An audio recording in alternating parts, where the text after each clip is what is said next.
नमस्कार, मैं डॉक्टर रजनी यदू, सहायक प्राध्यापक हिंदी, शासकीय जे योगानंदम छत्तीसगढ़ महाविद्यालय में कार्यरत हूँ। आज के वीडियो में मैं हिंदी साहित्य जगत के लब्ध प्रतिष्ठित एकांकीकार, नाटककार, उपन्यासकार डॉक्टर लक्ष्मी नारायण लाल जी की चर्चित एकांकी मम्मी ठकुराइन पर अपना व्याख्यान दूंगी। यह एकांकी बीए द्वितीय वर्ष की हिंदी साहित्य के अंतर्गत द्वितीय प्रश्न पत्र के पाठ्यक्रम में संकलित है। सबसे पहले मैं एकांकी के संक्षिप्त परिचय के साथ डॉक्टर लक्ष्मी नारायण लाल के जीवनी और कृतित्व पर प्रकाश डालूंगी। हमारे साहित्यकार हमारी धरोहर होते हैं। इनके प्रेरणास्पद जीवन के बारे में नई पीढ़ी को बताना हमारी नैतिक जिम्मेदारी है। इसलिए मैं एकांकी के संक्षिप्त परिचय के साथ डॉक्टर लक्ष्मी नारायण लाल की जीवनी एवं उनके साहित्य कर्म पर प्रकाश डालूंगी। तत्पश्चात एकांकी के तत्वों के आधार पर इस एकांकी की समीक्षा करने का प्रयास करूंगी। हिंदी गद्य की विभिन्न विधाओं में एकांकी का प्रमुख स्थान है।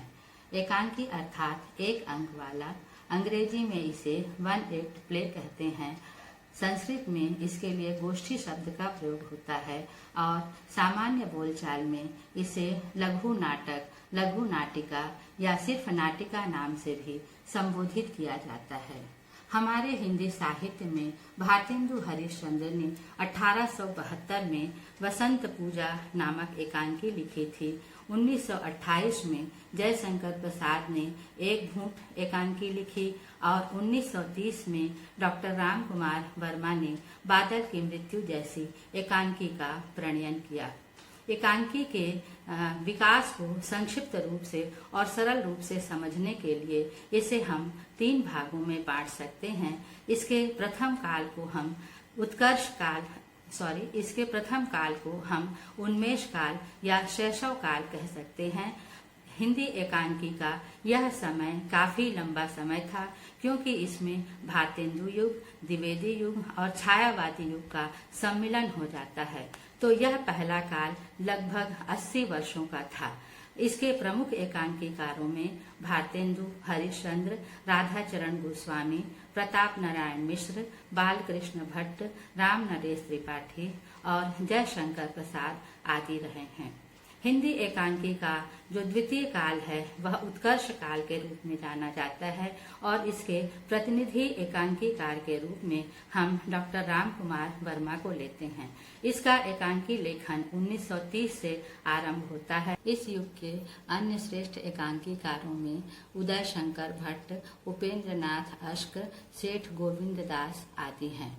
इसके बाद डॉक्टर राम कुमार वर्मा के बाद की पीढ़ी अर्थात स्वतंत्रता के बाद की लिखने वालों में डॉक्टर लक्ष्मी नारायण लाल, विष्णु प्रभाकर, वृंदावन लाल वर्मा, जैनेन्द्र कुमार जैन, धर्मवीर भारती जैसे बहुत सारे एकांकीकारों की लंबी श्रृंखला है। सबका नाम लेना यहाँ पर पॉसिबल नहीं है, पर इन एकांकीकारों ने एकांकी लेखन के क्षेत्र में अपना महत्वपूर्ण योगदान दिया है। 1950 के बाद एकांकी के क्षेत्र में महत्वपूर्ण भूमिका निभाने वालों में डॉक्टर लक्ष्मी नारायण लाल का नाम अग्रगण्य है। लक्ष्मी नारायण लाल का जन्म उत्तर प्रदेश के बस्ती जिला में जलालपुर गांव में हुआ था। इनका बचपन गांव में बीता। बड़े होने पर यह एमए की पढ़ाई के लिए इलाहाबाद विश्वविद्यालय आ गए। 1950 में इन्होंने इलाहाबाद से एमए की परीक्षा पास की। 1952 में इलाहाबाद विश्वविद्यालय से ही इन्होंने डी.फिल की उपाधि ग्रहण की। इनका जीवन संघर्षपूर्ण था। पढ़ाई के दौरान इन्हें बहुत आर्थिक तंगी का सामना करना पड़ा। विश्वविद्यालय में जब इन्होंने दाखिला लिया तो उस समय इनके पास फीस पटाने के लिए पैसे नहीं थे। तब इन्होंने अपने जीवन का पहला उपन्यास रक्तदान लिखा और इस उपन्यास से जो पैसे मिले, मात्र 80 रुपए प्रकाशक से उन्हें मिले थे। उस पैसे से उन्होंने अपनी फीस पटाई थी और उसके बाद आगे की पढ़ाई के लिए भी इन्हें ट्यूशन करना पड़ा था। डॉक्टर लाल अपने पढ़ाई के बाद इन्होंने इलाहाबाद विश्वविद्यालय और दिल्ली विश्वविद्यालय में नाटक और रंगमंच के प्राध्यापक के रूप में 16 वर्षों तक काम किया। बाद में इन्होंने इस नौकरी से इस्तीफा दे दिया और ये स्वतंत्र लेखन करने लगे। डॉक्टर लाल का पूरा जीवन नाटक के लिए समर्पित था। इन्होंने 1977 में स्कूल ऑफ ड्रामा अर्थात इलाहाबाद में एक नाट्य केंद्र की स्थापना की थी और उसके द्वारा इन्होंने नाट्य के क्षेत्र में अपनी नई सोच को प्रकट किया था। इनके नाट्य के क्षेत्र में अमूल्य योगदान के लिए संगीत नाटक अकादमी के द्वारा इन्हें श्रेष्ठ नाटककार के पुरस्कार से भी नवाजा गया था। डॉक्टर लाल का सारा जीवन नाट्य लेखन के लिए समर्पित था। इस संबंध में उनका एक प्रसिद्ध वक्तव्य मैं यहाँ पर उद्धृत करना चाहूंगी। वे कहते हैं, जब मैं नाटक लिखते लिखते थक जाता हूँ तो उपन्यास लिखकर आराम करता हूँ और जब उपन्यास लिखते लिखते थक जाता हूँ तो मैं नाटक लिखकर आराम करता हूँ। इस प्रकार उनकी यह उक्ति जो है उनके काम के प्रति समर्पण और निष्ठा की भावना को प्रकट करती है। यह समर्पण और निष्ठा बिरले लोगों में ही पाई जाती है। डॉक्टर लाल ने हिंदी साहित्य के अंतर्गत जितनी भी विधाएं होती हैं, उपन्यास, कहानी, नाटक, एकांकी, सब क्षेत्र में अपनी लेखनी आजमाई और हिंदी साहित्य को एक से बढ़कर एक अमूल्य कृतियां उन्होंने प्रदान की हैं। हिंदी साहित्य में एकांकी के अंतर्गत उनके 4 एकांकी संग्रह प्रकाशित हुए हैं और 2 दर्जन नाटक उन्होंने लिखे हैं जो प्रकाशित हुए हैं। उनके एकांकी संग्रह के अंतर्गत जो प्रमुख एकांकी है वह है नाटक बहुरंगी, नाटक बहुरूपी और दूसरा दरवाजा, खेल नहीं नाटक। ये 4 एकांकी संग्रह उनके प्रकाशित हुए हैं और इन एकांकी संग्रहों में उनकी प्रसिद्ध एकांकी पर्वत के पीछे, मम्मी ठकुराइन, सब रंग मोह भंग जैसे एकांकी संकलित हैं। नाटक के क्षेत्र में भी उनका योगदान अमूल्य है और नाटकों के तो वे जादूगर ही कहे जाते हैं। उन्होंने बहुत सारे नाटकों का सृजन किया जिसमें सूखा सरोवर, मादा कैक्टस, रात रानी, दर्पण आदि इनके प्रसिद्ध नाटक हैं। मिस्टर अभिमन्यु भी इनका एक चर्चित नाटक है। इनके 2 नाटक सूखा सरोवर और मादा कैक्टस का बड़े बड़े शहरों में कई बार मंचन हुआ है और यह मंचन ही उनके नाटक के क्षेत्र में उनकी सफलता को भली भांति दर्शाता है। ऐसे महान एकांकीकार डॉक्टर लक्ष्मी नारायण लाल का निधन जो है 20 नवंबर 1987 को हो गया। उनके निधन से हिंदी एकांकी जगत में जो अपूरणीय क्षति हुई वह आज भी पूरी नहीं हो पाई है। डॉक्टर लक्ष्मी नारायण लाल सामाजिक ऐतिहासिक एकांकीकार हैं। इन्होंने व्यंग्यपरक एकांकी भी लिखे हैं। यथार्थवादी एकांकीकार के रूप में डॉक्टर लक्ष्मी नारायण लाल का नाम विशेष आदर के साथ लिया जाता है। प्रस्तुत एकांकी मम्मी ठकुराइन डॉक्टर लाल की प्रभावशाली एकांकी है। इस एकांकी में मध्यवर्गीय परिवार के जीवन का दस्तावेज प्रस्तुत किया गया है। इस एकांकी में 2 परिवार हैं, एक ठकुराइन का परिवार है और एक मम्मी का परिवार है। ये दोनों परिवार आसपास पड़ोस में रहते हैं और प्रोफेसर जो हैं वो नए परिवार के रूप में यहाँ पर आए हैं। इन दोनों परिवारों के बीच में बच्चों के झगड़े को लेकर टकराहट होती रहती है और यह टकराहट ही तनाव की स्थिति निर्मित करती है। लेकिन इस एकांकी का अंत सुखद है। इस एकांकी में शुरू में तो टकराहट होती है, लेकिन ठकुराइन की नेक पहल के कारण मम्मी के मन का मैल धुल जाता है और दोनों महिलाएं एक हो जाती हैं। इस एकांकी में एकांकीकार डॉक्टर लाल ये बताना चाहते हैं कि किसी भी समाज में सभ्य मनुष्य की पहचान उसकी पढ़ाई लिखाई से ही नहीं होती है। सभ्य होने का मतलब किसी व्यक्ति को संस्कारी होना चाहिए, उसके मन में प्रेम भाव होना चाहिए, सहयोग की भावना होनी चाहिए, तभी वह एक अच्छा व्यक्ति बन सकता है। ठकुराइन जो है इस एकांकी में इसी की प्रेरक है कि वह कम पढ़ी लिखी होने के बावजूद एक संस्कारी महिला है, जिसके मन में सब अच्छी भावनाएं हैं, सबके लिए सहयोग की भावना है। छल कपट या दुश्मनी उसके मन में बिल्कुल भी नहीं है। यदि इसी प्रकार के लोग समाज में हों तो एक स्वस्थ समाज की स्थापना हो सकती है। आइए अब हम इस एकांकी के कथानक के बारे में बात करते हैं। कथानक जो है किसी भी एकांकी का सबसे प्रमुख और प्रधान तत्व होता है। कथानक को अंग्रेजी में प्लॉट कहा जाता है। जिस प्रकार हम किसी प्लॉट पर घर बनाते हैं, मकान बनाते हैं, उसी प्रकार एकांकीकार या नाटककार या कहानीकार किसी प्लॉट पर, कथानक रूपी प्लॉट पर एकांकी रूपी भवन खड़ा करता है। तो इस प्रकार से एकांकी में कथानक एक महत्वपूर्ण तत्व के रूप में सामने आता है। इस एकांकी के कथानक की समीक्षा करने से पहले मैं इस एकांकी के पात्रों का परिचय दे देती हूँ। इस एकांकी में कुल 11 पात्र हैं। पहले मैं उनका परिचय आपको दे दूं। नीता, अजय, बहादुर, मम्मी, ठकुराइन, प्रोफेसर, टिकट बाबू, खन्ना साहब, चौधरी साहब, मुंशी और मूंगफली वाला, ये 11 पात्र हैं। और इस एकांकी में मम्मी और ठकुराइन 2 अलग अलग पात्र हैं। पहले मैं इनके परिवार के बारे में आपको थोड़ा सा बता दूं। मम्मी जो है शहर की पढ़ी लिखी आधुनिक महिला है। उसके पति प्रोफेसर हैं। उसके 2 बच्चे हैं, अजय और नीता। ये दोनों बच्चे बहुत लाड़ प्यार में पले हैं, इसलिए बहुत जिद्दी हैं। और नीता जो है एक तरह से कहें तो बहुत तेज तर्रार झगड़ालू लड़की है। और अजय बातूनी है और बहुत प्यार में पला होने के कारण वह भी उसी प्रकार की ढिठाई करता है। दूसरी तरफ ठकुराइन का परिवार है। ठकुराइन के परिवार में ठकुराइन स्वयं जो है इस एकांकी की सबसे भद्र महिला है। वह भारतीय संस्कृति का प्रतीक है। कम पढ़ी लिखी होने के बावजूद वह संस्कारी है। देखने में गोरी चिट्टी और सुंदर महिला के रूप में है। वह हमेशा खुश रहती है, प्रसन्न रहती है, स्वस्थ रहती है। उसके माथे पर लाल दमकती बिंदी पूरे सब लोगों का ध्यान आकर्षित करती है। उनके परिवार में उनके पति हैं जो टिकट क्लर्क हैं, रेलवे विभाग में काम करते हैं। वे कम बोलने वाले हैं और गुस्सैल स्वभाव के हैं।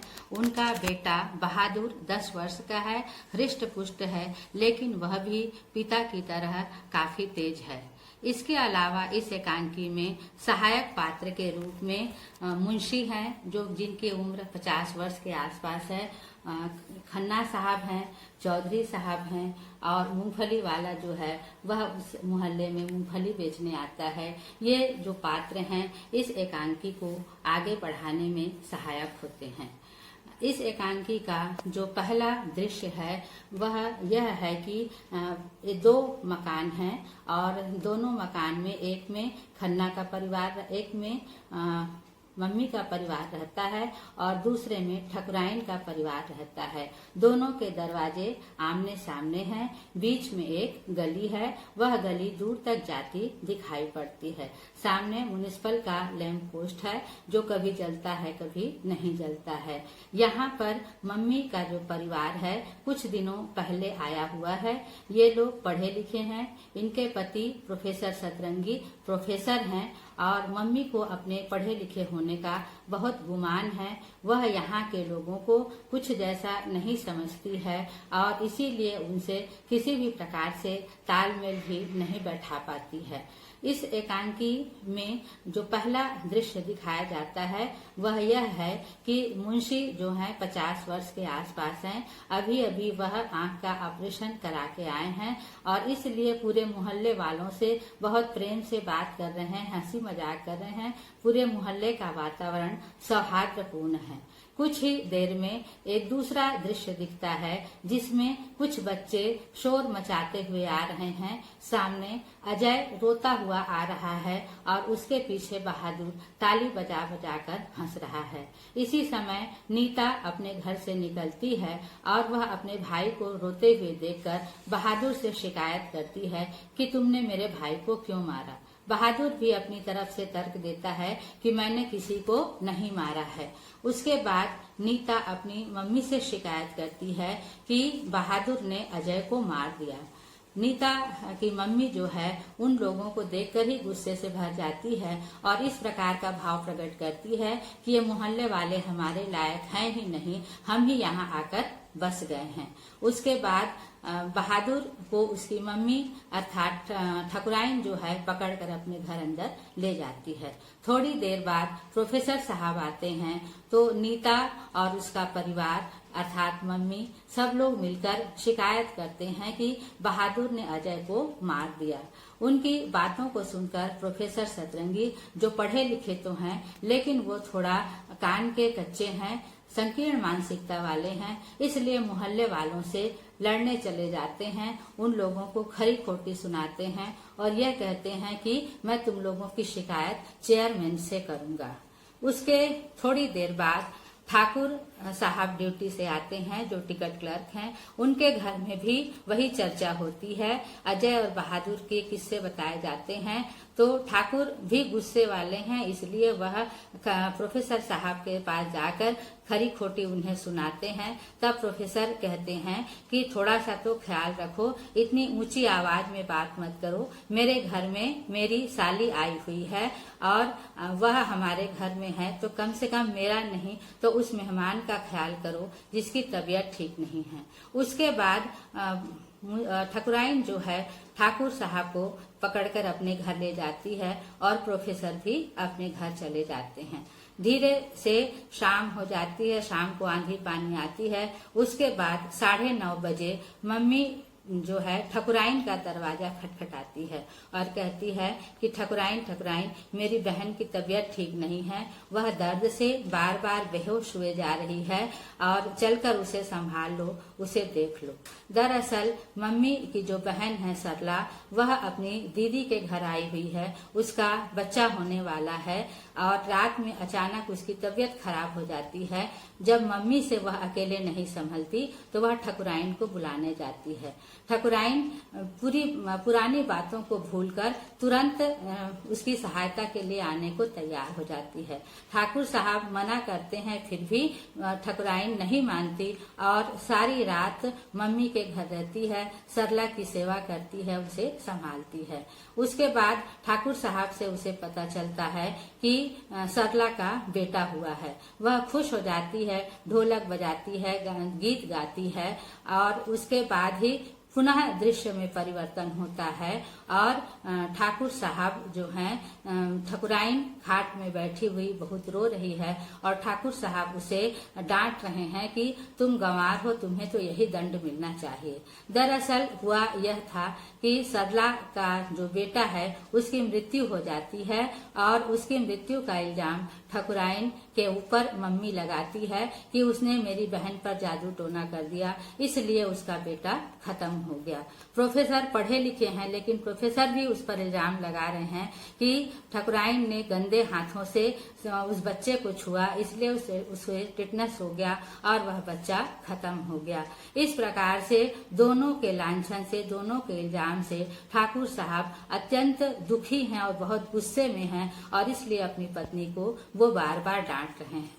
पत्नी कुछ कह पाने की स्थिति में नहीं है, वह चुप है और इसी समय ठाकुर साहब या टिकट क्लर्क जो हैं दुखी होने पर यह निर्णय लेते हैं कि अभी मुझे इस मोहल्ले में रहना ही नहीं है, क्योंकि इस मोहल्ले में किसी से मेरा कोई ढंग से तालमेल नहीं हो पा रहा है। मेरा परिवार टेंशन में रहता है, मेरे बच्चे झूठ बोलना सीख रहे हैं, इसलिए मैं रेलवे क्वार्टर में चला जाता हूँ। जब अपना निर्णय वह वह ठकुराइन को बताते हैं तो ठकुराइन भी तैयार हो जाती है। लेकिन जाने से पहले वह फिर मम्मी का दरवाजा खटखटाती है और आवाज देती है कि मम्मी मम्मी कहाँ हो।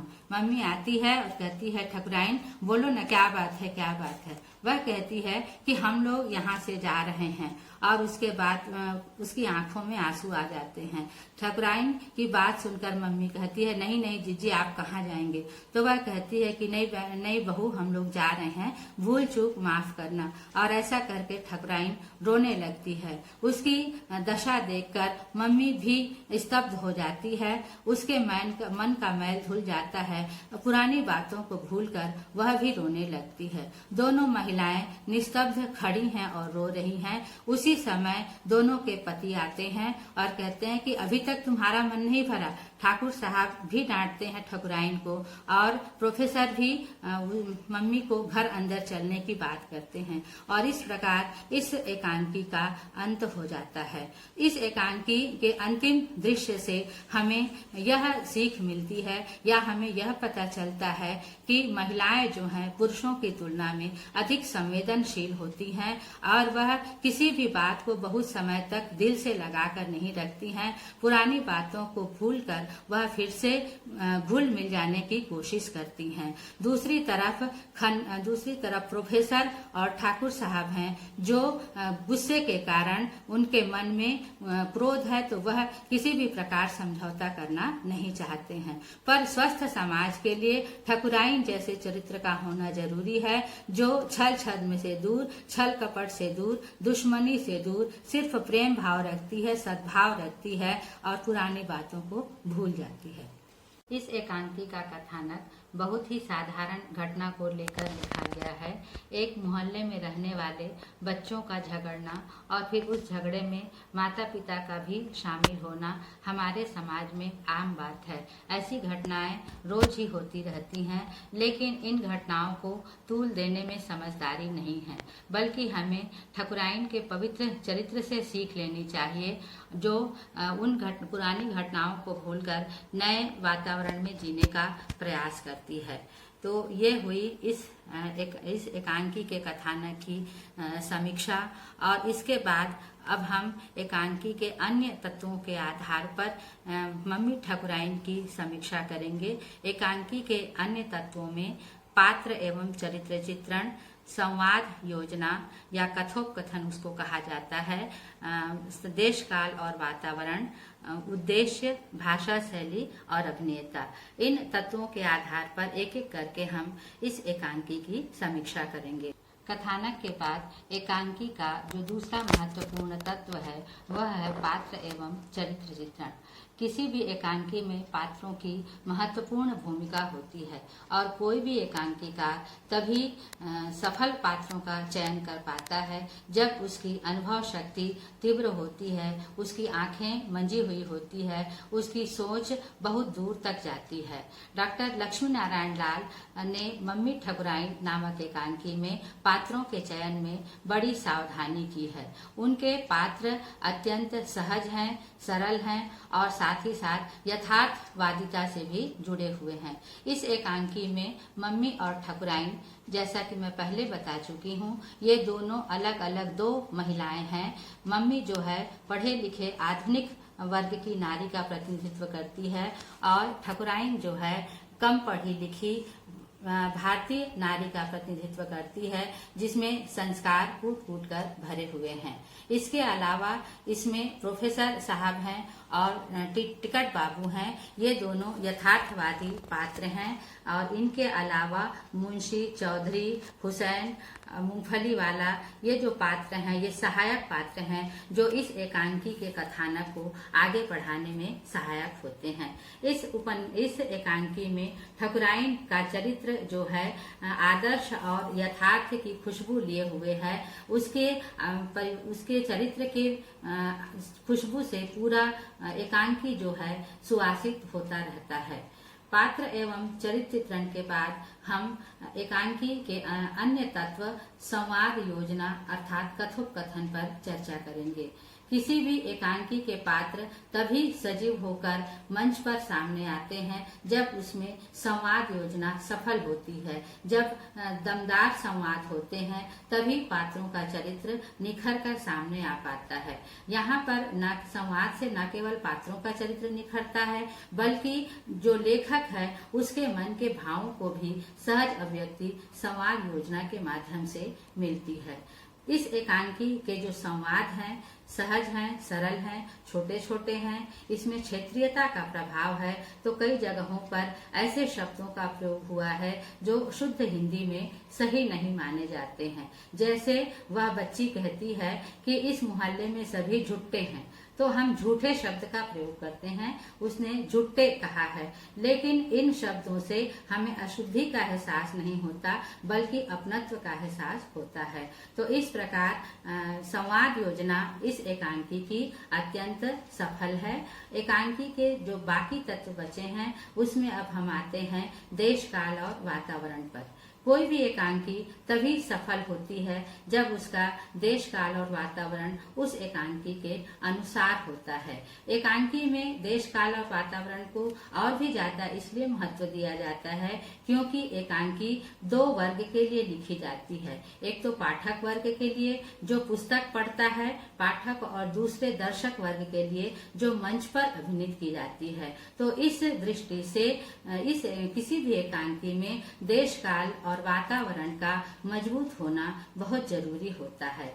इस एकांकी में देश, काल और वातावरण को हम अपने बहुत निकट पाते हैं क्योंकि इस एकांकी की जो घटना है वह हमारे आम जीवन से जुड़ी हुई है। अमूमन सभी पड़ोस में, परिवार में ऐसा होता है कि दो परिवारों के बीच किसी न किसी बात को लेकर वैमनस्य हो जाता है, वैचारिक मतभेद हो जाता है और इसी अभिव्यक्ति को देने के लिए डॉक्टर लाल ने मंच पर उसी प्रकार की पूरी व्यवस्था की है कि दो मकान हैं, दोनों के दरवाजे एक ही पास खुलते हैं, दोनों चाहकर भी एक दूसरे से अलग नहीं जा सकते।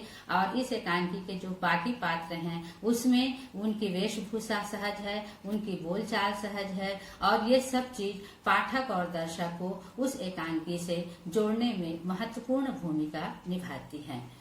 इसके बाद हम एकांकी के एक और महत्वपूर्ण तत्व भाषा शैली पर चर्चा करते हैं। संवाद यदि मजबूत है किंतु हमारी भावाभिव्यक्ति की शैली सही नहीं है तो वह संवाद प्रभावी नहीं हो सकते।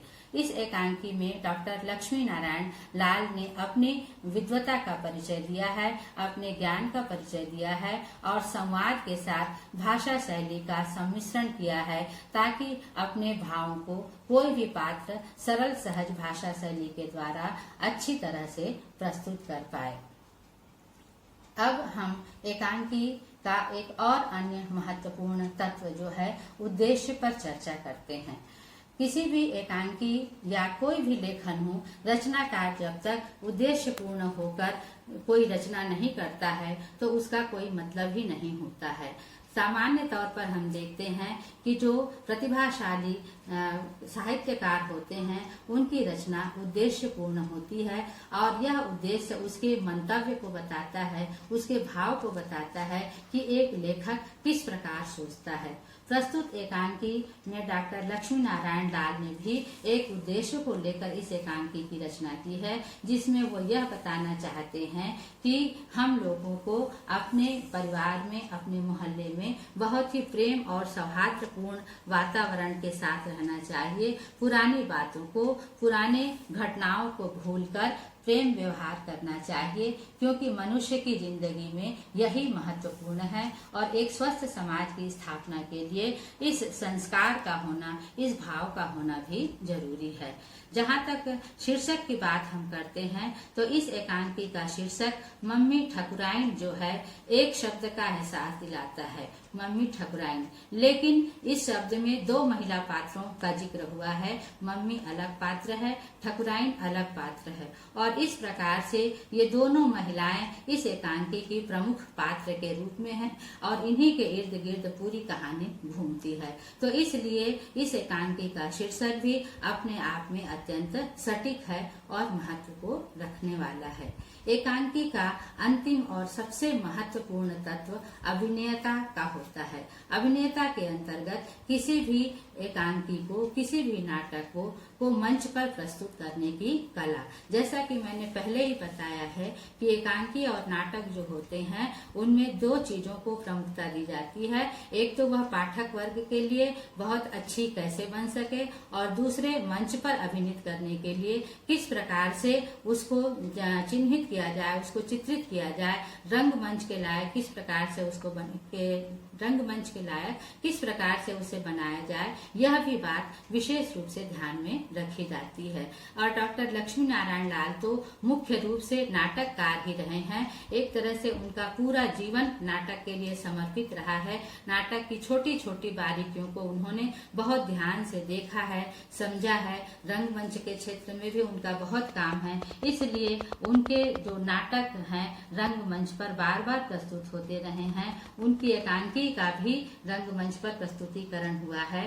प्रस्तुत एकांकी जो हमारी मम्मी ठकुराइन है, वह एकांकी भी मंच पर प्रस्तुत करने योग्य है, क्योंकि इस एकांकी में पात्र सीमित हैं, पात्र सहज सरल हैं, हमारे जीवन से जुड़े हुए हैं, उनकी वेशभूषा साधारण है। इसलिए इन सारी संतुलन की वजह से इस एकांकी को मंच पर आसानी से प्रस्तुत किया जा सकता है।